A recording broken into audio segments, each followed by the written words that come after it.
Salut les amis! Bienvenue dans ma nouvelle vidéo, bienvenue sur ma chaîne YouTube. Je m'appelle Elodie et j'aimerais vous remercier avant de commencer l'histoire de la semaine. J'aimerais vous remercier vraiment du fond du cœur d'avoir regardé mes anciennes vidéos et aussi j'ai eu beaucoup de feedback, beaucoup de personnes qui m'ont conseillé à faire ceci, comme ça, etc. Donc ça m'aide vraiment beaucoup à améliorer ma chaîne et à améliorer la façon dont je passe le message à travers vous. Donc, j'aimerais vous remercier pour ça. Et aussi, j'ai eu quelques nouveaux subscribers. Donc, bienvenue sur ma chaîne. J'espère que vous allez aimer mes prochaines vidéos, mes vidéos d'avant. Donc, c'est un parcours qu'on fait ensemble, vous et moi. Et franchement, bienvenue à bord. Je vous remercie encore du fond du cœur d'être abonné à ma chaîne. Bon, pour l'histoire d'aujourd'hui, je vais vous parler d'un garçon qui s'appelle Pedro Rodriguez Filho, aussi connu comme Pederino Matador. Donc c'est qui Pedro? C'est un tueur en série brésilien qui a été arrêté après avoir tué plus de 71 personnes. Son histoire, c'est une histoire assez surprenante parce qu'il est connu comme le tueur justicier en Brésil parce que tuer des violeurs, des drug cartel leaders, donc c'était des leaders de drug cartel, des meurtriers, des tueurs de femmes, des violeurs de femmes, des pédophiles, etc. Il tuait que des personnes, enfin en théorie, c'était que des personnes qui ont commis des actes graves selon lui. Tueur de femmes, tueur d'enfants, il n'aimait pas, donc il est tué. Ouais. Et il a été envoyé en prison. Je vous raconte le carnage qu'il va faire en prison, le carnage qu'il a fait avant d'être entré en prison. Et il a commencé à tuer à l'âge de 13 ans, le petit. Il commence dans sa famille même, donc il n'est pas aussi justicier que ça. Donc je vais vous raconter son histoire tout de suite. Et si vous aimez, cliquez sur un lien quelque part. Là, je vais mettre le lien soit en dessous de la vidéo, soit en haut de la vidéo pour que vous puissiez voir. Ça dépend de quel réseau vous regardez cette vidéo. Si vous regardez sur TikTok ou YouTube ou Facebook ou Instagram, peu importe. Vous rentrez dans mon profil et vous cliquez sur le lien YouTube. Vous pourrez voir ma vidéo ou tout simplement, vous typez MEKZ sur YouTube, MEK espace Z. Comme ça, vous pouvez voir cette vidéo si vous n'arrivez pas à trouver le lien. Allez, je raconte l'histoire tout de suite les amis. Voilà, l'histoire de Pedro Rodriguez Filho. Il est né en 1954. En fait, sa date de naissance, c'est sur... Il y a plusieurs théories. Il y en a qui disent, il y a des sources qui disent qu'il est né le 29 octobre 1954. Il y a des sources qui disent qu'il est né le 17 juin ou juillet 1954. On ne sait pas laquelle est la vraie, on n'a pas vu son act of birth, mais ce qu'on sait, c'est qu'il est né en 1954 à Santa Rita do Sapucaí, c'est en Brésil. Brésil, le carnaval, Brésil, on aime trop Brésil. Pedro, son père, il était très très violent avec sa maman et même avec lui. Et quand sa maman était enceinte, il est l'aîné de tous ses frères et sœurs, Pedro. Quand sa maman était enceinte, son papa a frappé la maman au ventre. Pedro, il est né avec une fracture au crâne et on sait tous que quand il s'agit des brain injuries, fractures au crâne, etc., surtout pour un enfant, ça annonce pas bonne chose, hein. Ça annonce pas bonne chose, hein. Que ce soit Jeffrey Dahmer, même John Wayne Gacy, tous les tueurs en série qui ont vraiment tic, ils ont eu des brain injuries. Donc faites attention, hein. Je dis pas que tout le monde qui a des brain injuries, qui ont été cognés à la tête, etc., vont devenir des tueurs en série. C'est pas ça, mais on remarque un peu une similarité entre les tueurs en série. Soit ils ont eu une enfance assez difficile, soit ils ont été cognés à la tête, soit ils ont eu quelque chose au crâne, je sais pas moi. Comme Pedro, il est né avec une fracture au crâne. Donc c'est une des raisons qui fait que vient des tueurs en série. Et puis je pense que it's more about nurture than nature, right? C'est juste comme si la façon dont la famille grandit l'enfant, que est-ce qu'on est tueur en série en fait, ou c'est juste un enfant reste un enfant. Mais on ne sait pas, parce qu'il y a des enfants aussi qui ont vraiment fait des actes vraiment atroces, comme on a vu la semaine d'avant avec Amardi Tsada. Si vous n'avez pas vu la vidéo, vous pouvez voir la vidéo, je vais le mettre en description. Donc, on ne sait pas réellement ce qui fait d'un tueur en série un tueur en série. Bon, revenons à l'histoire. Pedro, il est né avec une fracture au crâne. Il est l'aîné de 7 enfants. Et son enfance, il a passé dans la ferme. Son grand-père avait une ferme, il a passé dans la ferme. Et il était un enfant plus ou moins rancunier. Oui, depuis tout petit, il était plus ou moins rancunier. Un jour, il a pris le cheval de son cousin. Il a pris le cheval de son cousin sans lui demander la permission. Le cousin s'est énervé et l'a frappé. Pouf! Tu sais, les enfants, ils sont un peu diaboliques, quoi, à cet âge-là. Il a frappé et Pedro, il n'avait pas apprécié. Ce qu'il a fait, il travaillait avec... il aidait son grand-père, vu que c'était l'aîné de la famille. Donc, il aidait la famille, il travaillait pour aider la famille. Il aidait son grand-père sur sa ferme à presser des cannes à sucre. Un jour, il a... La presse à canne à sucre, vous savez, le truc où vous mettez la canne, vous insérez la canne, mettre la photo comme ça vous pouvez comprendre. Donc vous passez la canne à l'intérieur et ça va faire du jus de canne. Donc ça va presser complètement, ça va faire du jus de canne. Pedro, ce qu'il a fait, il s'est dit que ça a l'air intéressant cette machine. C'est là, je sais comment je vais faire payer mon cousin en fait. Je vais lui faire payer de m'avoir frappé. Ce qu'il a fait, Pedro, il a inséré la main de son cousin dans la presse à canne à sucre. Tu t'imagines, la presse, ça, c'est des rouleaux en fait, ça tourne. Et il a inséré la main de son cousin et il pensait que la presse à canne à sucre pouvait absorber le corps en entier de son cousin en fait. Il avait l'intention de faire passer son corps dans la presse à canne à sucre. Ce qui s'est passé, le cousin a eu la main complètement écrasé et Pedro le poussait pour faire entrer son corps, etc., même sa tête, mais il n'a pas pu. Heureusement qu'il n'a pas pu. Mais on voit déjà l'ampleur de la gravité de ce que Pedro peut faire en fait, de ce que Pedro peut penser. Mais à ce moment-là, vu que c'était l'aîné de la famille, les autorités sont venues l'arrêter. Il a passé une nuit en prison, mais la famille n'a pas voulu faire une déclaration contre Pedro. Une déclaration, je vais dire, comme si porter plainte contre Pedro, parce que c'était l'aîné de la famille, c'est lui qui aidait la famille en quelque sorte à sortir parce qu'ils étaient très pauvres. C'est lui qui aidait la famille, donc ils n'ont pas porté plainte contre lui, ce qui a amené à sa libération. Mais c'est à ce moment-là même que Pedro, il a senti le déclic en fait, l'envie de tuer dans sa tête. Il dit que c'était à cet âge, il avait 13 ans. Non, il avait 11 ans à cette époque. Il avait 11 ans. Il dit que c'est à cet âge-là qu'il a eu l'envie pressante de tuer et qu'il se sentait capable de tuer en fait. Le papa de Pedro travaillait comme vigile dans une école de la localité. Il était vigile du soir. Donc, un jour, il a été accusé de vol et il a été licencié. Et le papa de Pedro disait que c'était pas lui qui avait volé les amenities dans l'école. Il a été accusé wrongfully. Donc, ce qu'il a dit, il a dit que c'était le vigile du jour qui avait volé et que c'était pas lui, mais qu'ils l'ont licencié pour rien. Il s'est plaint auprès du député maire, mais malheureusement, le député maire l'a renvoyé et il a été licencié.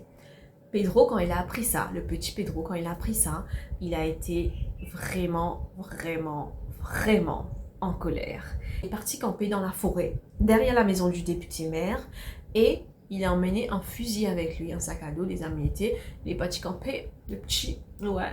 Il a fait plusieurs jours là-bas, hein. Il est parti camper plusieurs jours. Donc, ce qu'il a fait, quand le député maire est rentré un soir, il loaded his gun.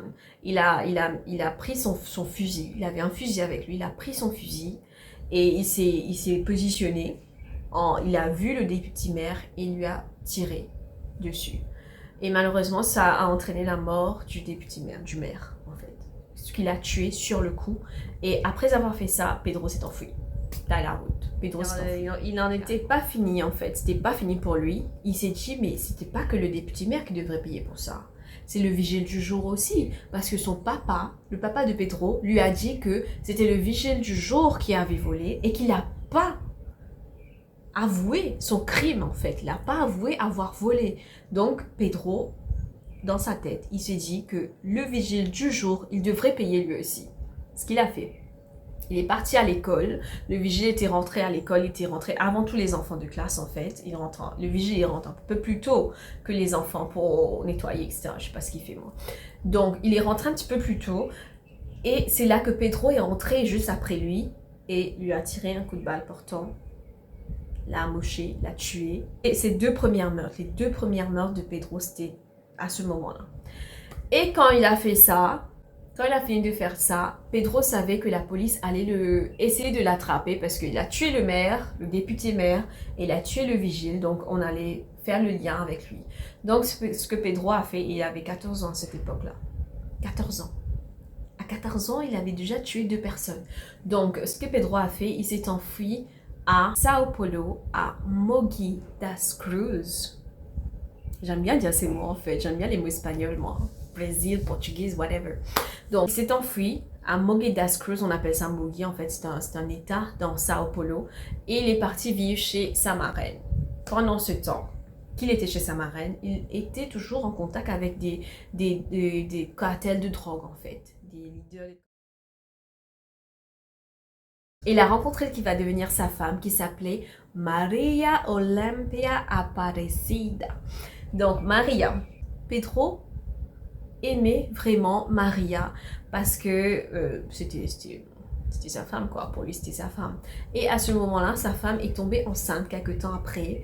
Elle était enceinte et Pedro il travaillait toujours comme si dans les cartels, etc.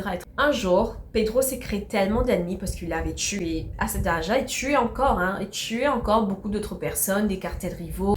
Vu que c'était des cartels rivaux, they riposted back. Donc ça veut dire ils se sont vengés en fait, les cartels que Pedro avait des ennemis partout. Donc un de ses ennemis a riposté et a tué Maria, qui était enceinte à ce moment-là de 8 mois. Il a tué Maria, sa femme, et son enfant aussi. Ils sont morts.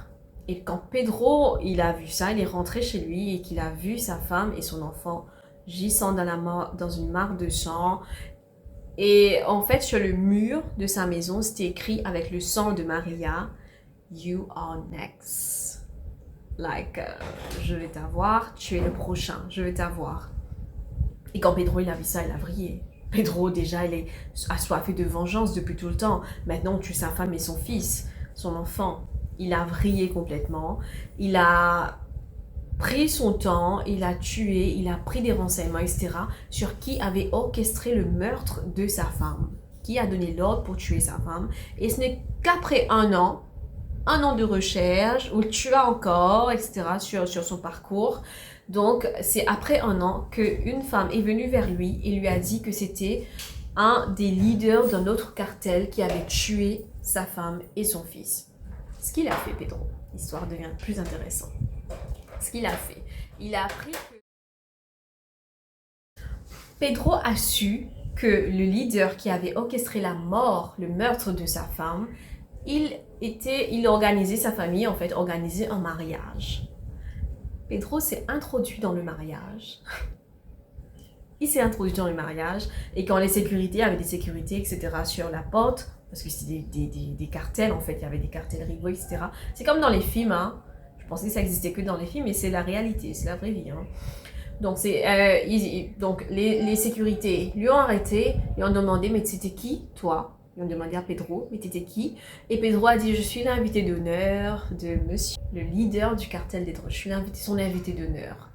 Dès qu'il est rentré dans la salle de mariage, dans la salle de réception en fait, il a retiré son fusil et il a shoot everyone he sees.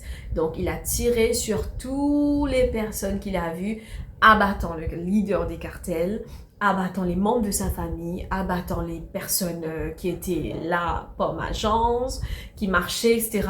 Il a abattu plusieurs personnes et c'est là qu'il a tué 7 personnes. Ce jour-là, il a tué 7 personnes et il a blessé 16 ou une vingtaine de personnes à peu près. Après avoir tué toutes ces personnes-là, Pedro est parti sur le bar du mariage. Il est parti sur le bar, il a pris un verre.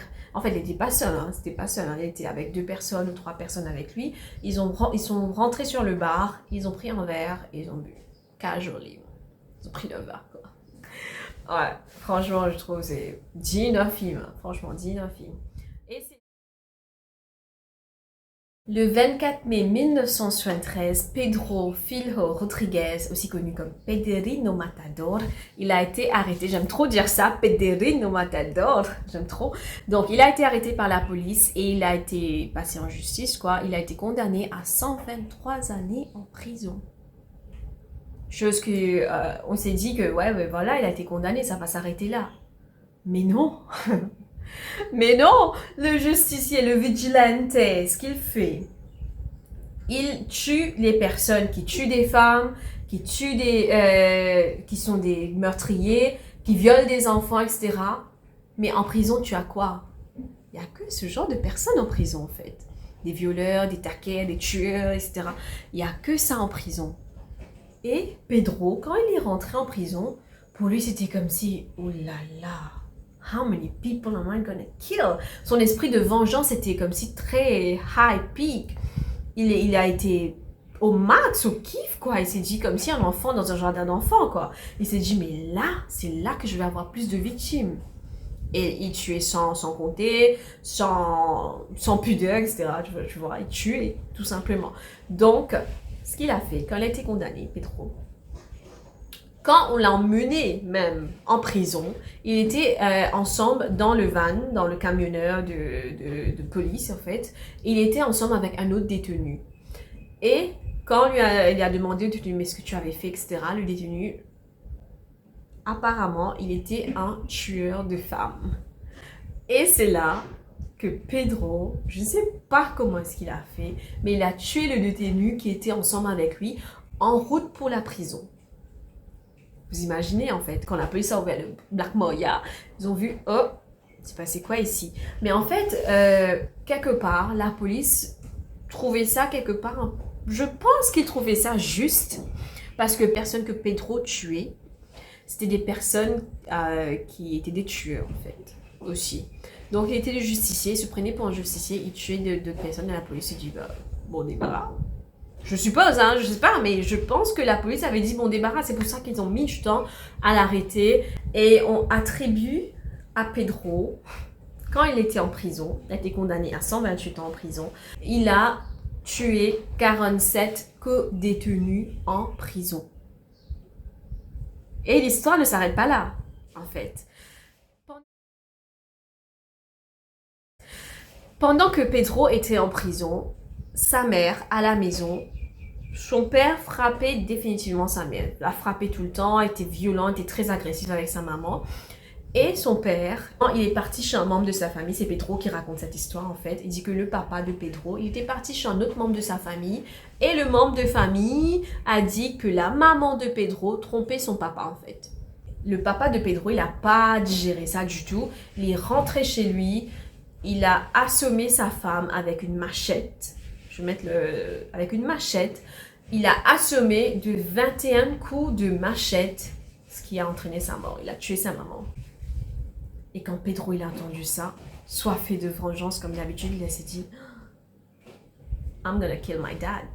Je vais tuer mon père pour être présent à l'obsèque de sa maman. Il a été relâché pendant un court moment. Et c'est quand il a vu le cercueil de sa maman, il a juré qu'il allait se venger sur son papa. Il allait venger sa mère en fait. Ce qu'il a fait. Son père, il a été arrêté et il a été emprisonné comme par hasard aux mêmes prisons que son fils. Dans le même prison. Aïe, aïe, aïe, aïe, aïe. Erreur judiciaire, hein.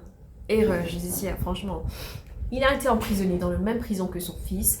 Et c'est là que Pedro a essayé. En fait, il n'était pas dans le même bâtiment. Il y avait plusieurs bâtiments. Son papa était dans un autre bâtiment. Mais Pedro, cunning as he is, il a pu trouver un moyen de sortir de son bâtiment pour partir dans le bâtiment de son père. Il est parti là-bas, chez son papa. Le prison était son papa. C'était dans la même cour, mais un autre bâtiment.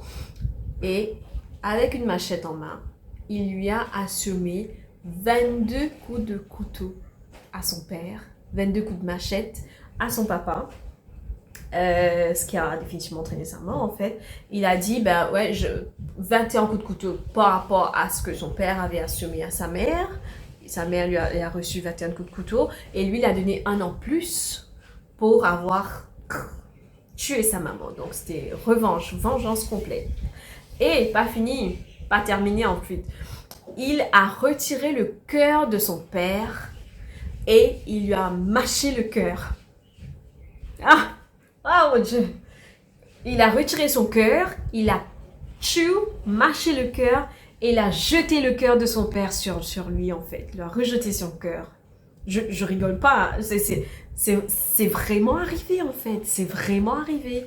Il a retiré le cœur, le vrai cœur, je parle pas du cœur métaphore là moi, son vrai cœur parce qu'il a achevé à coup de machette.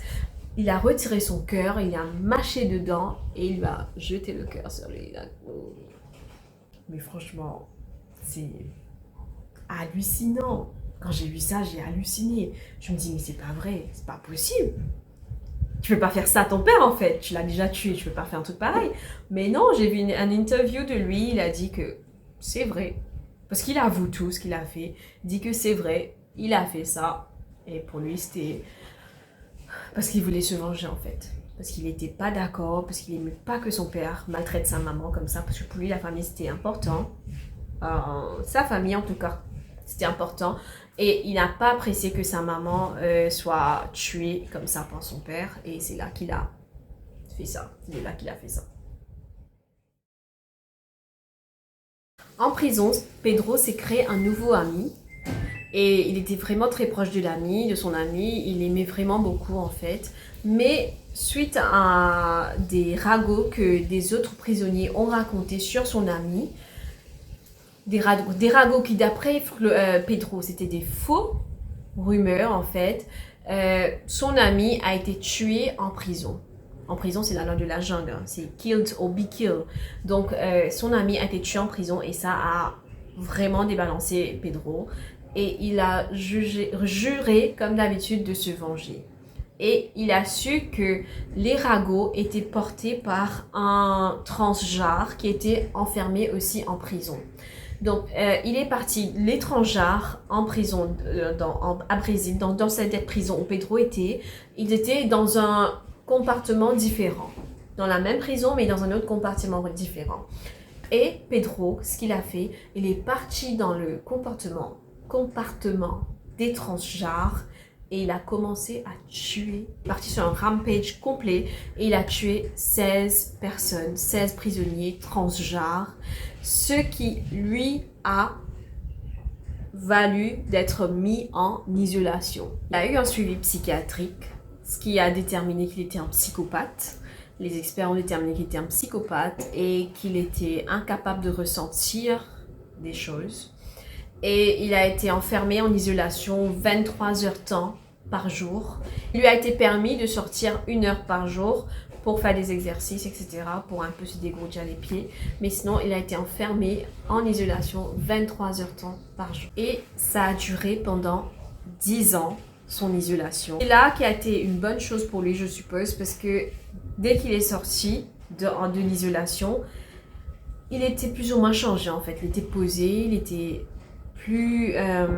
il tuait plus. La justice l'a attribué à 71 meurtres, mais Pedro lui dit qu'il a tué plus d'une centaine de personnes. Donc le chiffre exact, on ne sait pas. Je tiens aussi à dire que Pedro, quand il était en prison, il a reçu plusieurs lettres de plusieurs fans, que les médias aussi le portraient comme le vigilante, ça veut dire le justicier. Et il a reçu des lettres de femmes qui voulaient se marier avec lui, qui voulaient des autographes, qui voulaient une photo, etc. Donc il était très très prisé par les femmes brésiliennes, etc. Donc pour lui, c'était... Il était, waouh, je suis une célébrité, quoi. Je suis une célébrité. Il y a une loi en Brésil qui stipule qu'un prisonnier ne peut pas faire plus de 30 ans en prison. Donc la peine maximale qu'un prisonnier peut faire en prison en Brésil, c'est 30 ans. Peu importe ce que tu as fait. Donc Pedro, même ses 128 ans de prison qu'il a été condamné à 34 ans de prison, donc 30 ans en prison et 4 ans de surplus parce qu'il avait tué encore d'autres personnes en prison. Donc c'est là qu'il a été condamné à 34 ans. Mais en 2007, Pedro a été relâché de prison. Il a été relâché. Non. 4 ans après avoir été relâché, Pedro a été arrêté encore une fois en 2011 pour incitation à la violence et séquestration. Pas beaucoup de détails ont été donnés sur ça, comment il a incité à la violence et séquestration. Après son arrestation en 2011, il a été condamné à 6 ans de prison et il est ressorti en 2017. Il est ressorti en 2017. Donc, 2017, quand il est sorti, il s'est senti en célébrité. Il s'est dit, mais je suis une célébrité en fait. Chose qui était vraie, parce que tout le monde entendait parler de lui, tout le monde savait pour lui en fait. Donc, ce qu'il a fait, il a créé un YouTube channel. Il s'est créé un YouTube channel où il raconte sa vie, etc. Il a été lui avec un autre ami. Il raconte sa vie, il raconte ce qu'il fait, ce qu'il est devenu, ses histoires, etc. Il avait beaucoup de fans, beaucoup de vues sur YouTube. Voilà, ça c'est l'histoire de Pedro. Et malheureusement, récemment, donc le 5 mars 2023, donc cette année-ci, Pedro a été assassiné devant sa porte. Il était assis sur une chaise devant sa porte et c'est là qu'il y a des bandits, je sais pas qui, sont passés devant lui et lui a assassiné. Pedro est mort à l'âge de 63 ans cette année. C'est une histoire vraiment particulière parce que ça peut choquer le monde en fait. Je suis pas sûre si on peut lui dire le justicier parce que des fois il tue sans réfléchir, sans même... il tue des innocents. Comme le mariage du leader de cartel de drogue en fait. Comme les transgenres. Il est rentré en prison des transgenres, il a tué toutes les personnes qu'il voyait en fait. Mais je trouve ça vraiment... Je sais pas, je pourrais pas dire s'il est vraiment justicier. Mais il a rendu service quelque part, il a tué quelques violeurs, quelques tueurs. Il n'aimait pas les violeurs de femmes, il n'aimait pas les violeurs d'enfants, il n'aimait pas les meurtriers de femmes, d'enfants, etc. Donc il protégeait un peu les minorités, le sexe faible, les personnes plus ou moins faibles, on pourrait dire. Mais c'est une histoire à dormir debout. J'ai fait des cauchemars à travers cette histoire parce que j'ai trop lu sur lui, en fait, c'est assez lourd l'histoire en fait. Mais bon, j'espère que vous n'allez pas faire des cauchemars vous. Je vous envoie plein de positives énergies, des zones positives. Et je vous dis un grand merci d'avoir regardé la vidéo, encore une fois, d'avoir regardé jusqu'à la fin. Et je vous donne rendez-vous la semaine prochaine pour une nouvelle histoire, nouveau défi. Je sais pas quelle histoire on va faire, mais si vous avez des histoires à me proposer, n'hésitez pas à écrire en commentaire. Dites-moi ce que vous pensez de la vidéo, donnez-moi des feedbacks en fait. Je suis ouvert à tout critique et bonne critique en fait. Je suis ouvert à tout, donc mettez en commentaire, dites-moi ce que vous en pensez de celle de Pedro, dites-moi ce que vous en pensez de la vidéo et dites-moi aussi de qui est-ce que vous voulez que je parle la semaine prochaine. Et je vous dis, je vous donne un rendez-vous la semaine prochaine les amis. Gros bisous. Prenez soin de vous. Faites les bons choix. Faites attention à vous. Take care. Bye.